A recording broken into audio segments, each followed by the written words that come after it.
Thank you for watching. I'm John Razimus, coming to you on Friday the 13th in the corner of a room.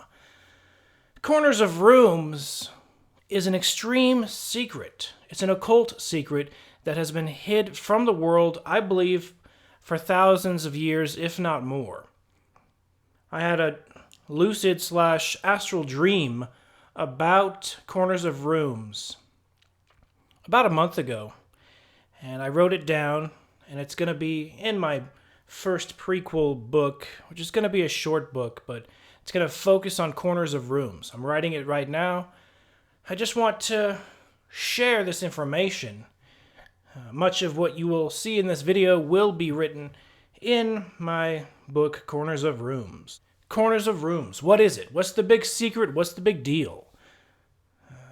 I've been hesitant about making this episode because Corners of Rooms is a pretty freaky subject.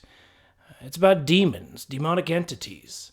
And I thought Friday the 13th was a fitting day to make an episode like this. This chair that I'm sitting in right now, just to give you an example of how freaky this subject is, this very chair, right here, was sat on by a demonic entity. That's correct. A demonic entity sat in this chair back in the year 2011, 2010. I think I picked it up in 2010. Late 2010, early 2011. Around that time frame, I picked up this chair. And it's been outside on the porch for a long time, but decided I'd bring it in for this creepy episode. This is part 2 in the series of Corners of Rooms, and there will be more parts to this series. It's not a simple thrown together load of crap. You're going to see there is actually something deep to this Corners of Rooms phenomenon. Very few people have noticed it because it involves invisible entities. Let's start with Robert Johnson. Robert Johnson. He wrote the song Crossroad Blues. Wish I could play it, but I can't. Robert Johnson is the most famous blues musician, practically invented the blues genre. The story of him meeting the devil at the crossroads, selling his soul for riches and fame, is widespread on the internet. It's all over the place. Very famous story. Well, Crossroad Blues was recorded during Robert Johnson's third studio session in San Antonio on Friday, November 27th, 1936. The session was recorded in an improvised studio room in room 414 at the Gunter Hotel. ARC producers supervised the recording and used a portable disc cutting machine. It is unknown what input they offered to Robert Johnson, but this detail you won't find on Wikipedia. It was recorded in the corner of a room. I believe they chose the corner of the room because it had acoustic properties, but there's a good chance that they chose the corner of the room because the corner of the room is where demonic entities enter this dimension. That's the big secret. How do I know this? I'll talk more about that after 2 more figures. Robert Johnson's Crossroad Blues was a hit. It's his biggest hit, the thing that he's known for. It perpetuates the urban myth that he met the devil at the crossroads, at a physical street crossroads. But the crossroads is more of a spiritual thing. It's a spiritual crossroads between our dimension and the next dimension. And that crossroads isn't necessarily between 2 streets that intersect. That crossroads is an intersecting of dimensions. It's where 2 dimensions meet, where the higher dimensional entities drop down into our lower dimension. And where do they choose to do that? Now, you would think they could just plop down anywhere. And not knowing anything about the subject growing up, I would have assumed if higher dimensional entities can see us, why would they need a corner of a room? It's not too logical. It doesn't make much sense. But in 2011, I learned out the secret The entity that entered my room every single day for 6 months straight, it entered it in one single corner of my room. I've gone to the point of elaborately remembering and mapping out north, south, east, west to see if there's any pattern, and I will record every pattern I've come across in my book, Corners of Rooms. This isn't a promotion for that book in any way, shape, or form. I'm going to continue to have more episodes in this series. I just want to share this message. People will say, yeah, I've heard of a story about a corner of a room here and there. Some stories might be mere coincidence, but I don't believe these stories I'm going to be sharing with you are coincidence. So we have Robert Johnson performing Crossroad Blues in the corner of a room in a hotel used as a makeshift recording studio. And some say that song is demon-possessed or spirit-possessed or something played through him, or it could have been his mere pure talent. It's really hard to say, hard to prove. But the corner of the room aspect goes beyond that. Aleister Crowley, one of the most famous black magic, occultic practitioners, sorcerers in modern history. A lot of people considered him to just be a poet, a provocateur, a spiritual leader, or an anti-Christian leader. Whatever the case, the dude wrote some really dark stuff. Some consider his stuff to be dark humor and perpetuating hoaxes, claiming to be doing this just to see the reaction of people. It's possible he did troll some people. It's possible he did perpetuate some hoaxes. But this particular story has the hallmark of truth because it includes the corner of a room. This is a red flag, which tells me that it's true. Because corners of rooms isn't a big thing. It's not a big thing. You search corners of rooms, you'll find my video. And nothing else, except for interior decorating. This has nothing to do with interior decorating, although Feng Shui does incorporate corners of rooms, negative parts of a room and positive parts. Let's talk about Aleister Crowley. Crowley said he wrote the Book of the Law, his most famous book, on the 8th, 9th, and 10th of April, 1904, between the hours of noon and 1 p.m., in the flat where he and his new wife were staying on their honeymoon in Cairo, Egypt. He was in the rich part of town, and he was on the ground floor, and Crowley describes the encounter that he had with this entity that helped him write the Book of the Law in the Equinox of the Gods, as he sat at his desk in the voice of Aiwass. Now, Aiwass is the name Crowley gave this character, or this character gave Crowley. Here's the connection. The spirit Aiwass spoke to him over his left shoulder in the furthest corner of the room. This entity spoke to Crowley in the corner of the hotel room as Crowley sat at a desk dictating the words. It sounds like a joke.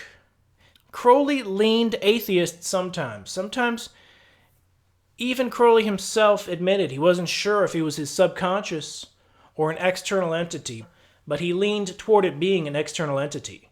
But his followers, they're used to filtering out his lies because Crowley famously, apparently, perpetuated some lies. Now, you could take everything he wrote at face value, or you could take some of the things he wrote at face value, but I'll tell you this story is true.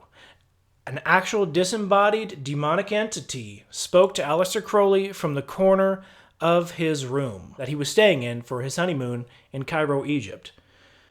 The voice that spoke to Aleister Crowley was passionate, hurried, of deep timbre, musical and expressive, in tones solemn, voluptuous, tender, fierce, or aught else as suited the moods of the message, not bass, perhaps a rich tenor or baritone. Further, the voice was devoid of native or foreign accent. Aleister Crowley was British, and so the entity that spoke to him in a British accent. And this is seriously the level that these entities will go to trick mankind, to trick humans. Although there's a good chance this entity, Aiwass, or whatever it actually was, it used that name because he was in Egypt and it considered it convenient. But it's possible that that entity that spoke to Aleister Crowley was Aleister Crowley's familiar spirit. And if it spoke British, it likely followed Crowley around his whole life. You know the old analogy of an angel on your shoulder and a devil on the other shoulder? Let's take that literally for a second. There's an actual angel in a higher dimension looking down on you, whispering in your ear if you need advice. And there's a demonic entity looking down on you from their higher dimension, probably not as high as the angel's dimension, but they're still higher than you, and they're whispering advice into your ear. They're going to be whispering those words of advice or anti-advice in your mother tongue. They're not going to be speaking it in some foreign language. They're going to speak it in the exact language you speak. The fact that this entity spoke in a British accent made Crowley wonder if it's his subconscious. But he pretty much said, I think he was an actual disembodied entity independent from my consciousness. But he couldn't prove it. He knew he couldn't prove it, so he didn't even try to prove it. Many Crowley experts have commented Crowley never tried to prove anything he did. And that's what draws some people into his little web of occultism, that he never tried to prove anything. Well, he doesn't have to prove this particular one thing to me, because the hallmark of this story being true is the entity spoke to him in the corner of a room. If you've ever read the Book of the Law, it contains some of the most gruesome, disgusting poetry you will ever read. It is demonic poetry. Poetry actually from a demonic entity. Now, these demonic entities, I guarantee you, they do think about it. They're like, let's write something really good. We're not going to dictate something unless it's really good. So even demons will work hard on their poetry, on their songs. They did the best they could to produce some really foul, disgusting, evil poetry, doctrine, whatever you want to call it. And the next subject is David Liebehart. Anyone who watches my videos may have already heard this story, but David Liebehart claims that he saw a ghost in his childhood house. The first time David Liebehart noticed this ghost in his house was in the corner of the room on a Japanese chair that fit perfectly in the corner. Perhaps that chair resembled something like this. I used to live at 8136 South Ellis in the Midwest in Chicago, and the house was haunted with dead German Shepherd dogs. We used to call them the Pickle Man and Mr. Moose. And they were devious. They would take the covers off of me, tickle me to death. They would sometimes take the silverware out of the cabinets, throw it on the floor. First time I saw the Pickle Man was back in 1961 when my parents moved to 8136 South Ellis. He was sitting in a Japanese chair that fitted perfectly in the corner. He rolled his eyes at me. Next thing I know, he came to my bed and he slapped me on the head. He tickled me, pulled off the covers, and every time he would come every night and tickle me. And one time he put all my goldfish food in the fish tank. He thought it was funny. And he called this ghost Mr. Pickles because he said it had a face that resembled a sliced pickle, like a sliced, chopped off pickle. That's pretty disgusting. It sounds like a horror movie. I believe David Liebehart was telling the truth. Now, it's hard to tell when David Liebehart is using his imagination, is quoting from a book, paraphrasing from a book, because he does quote from some UFO books here and there. In this case, I can't find any book that even remotely resembles this story. This is a 100% authentic story. How do I know? Because David Liebehart mentions the corner of the room is where he first saw this ghost. I believe when David Liebehart was young, he did have the ability to see spirits.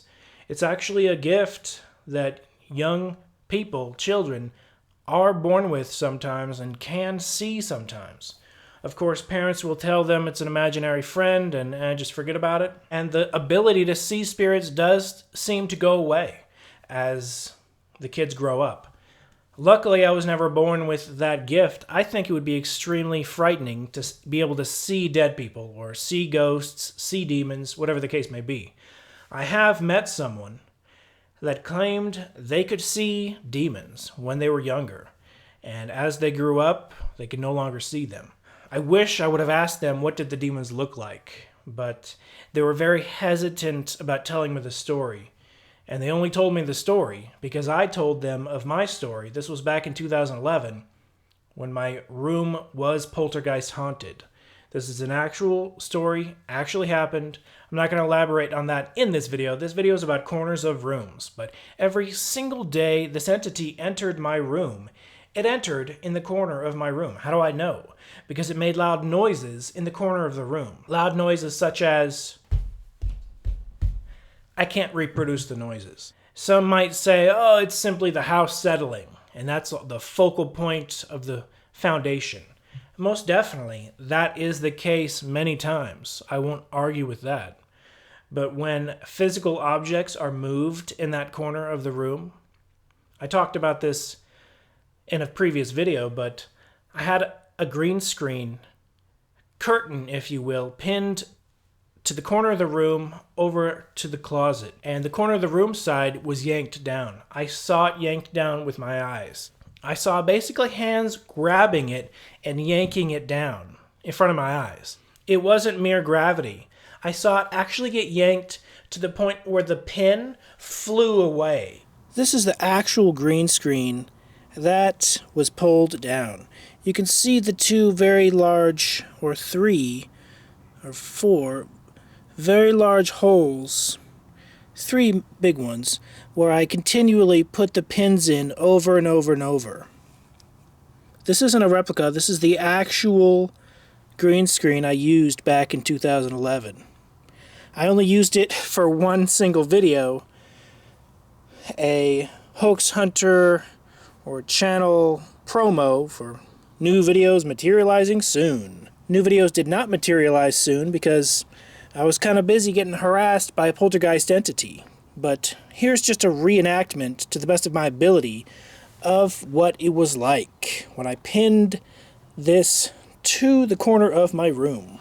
I used these jumbo pins that look just like this, and this box represents the corner of my room. I would get one pin and pin it like that, and then I would get another pin and pin it like that. And right before my eyes, I saw something that looked like this, except invisible, without a hand. It did this. And it pulled it that violently.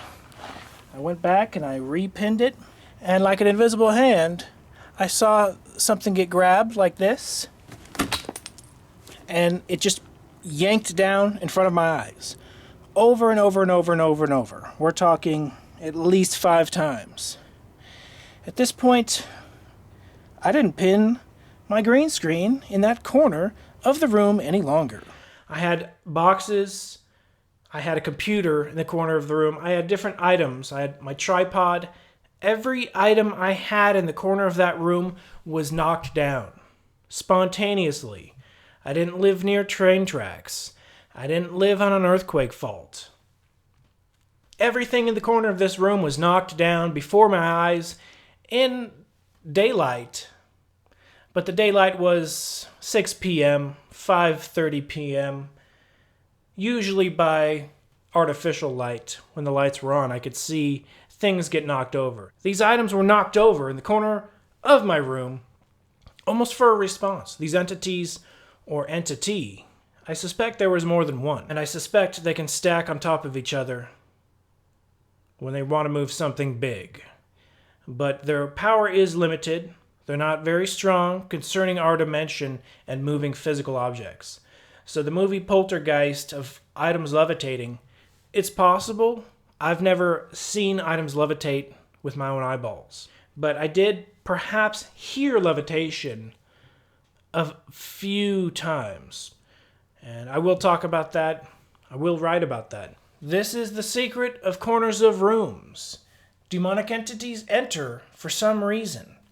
Perhaps it's the pyramid shape in the top or the bottom of the room, which led me to believe,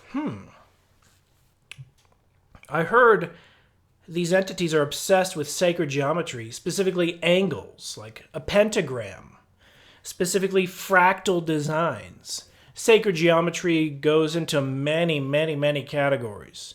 And one of those categories was touched upon in the lucid, vivid dream I had about a month ago. And it involves Buddhist or Tibetan Buddhist monks. I will share that story, but the real full account I'm writing about. So I hope you have a great Friday the 13th. Corners of rooms is a freaky thing. Pay attention to it. If you notice a creak or objects moving or anything unusual in the corner of your room, you will know that is the negative corner of your room. For everything negative, there's a positive. There's a yin and yang throughout the entire universe. That much I know for a fact. People trying to oppress you, really trying to bother you, trying to suppress your truth, there's an equal and opposite yin and yang. And what they don't understand is the more they try to oppress truth, the more truth will sprout out. These people are very unfamiliar with the laws of the universe, the laws of yin and yang. It has to do with feng shui, it's all connected, and even incorporates corners of rooms. I thank you for watching. This has been John Razimus with the John Razimus channel. I'm an anti-occultist, but I'm an occult researcher. I'm also a hoax hunter. Not a fan of lies, I'm a fan of truth. My motto is seek truth, expose lies. Be seeing you.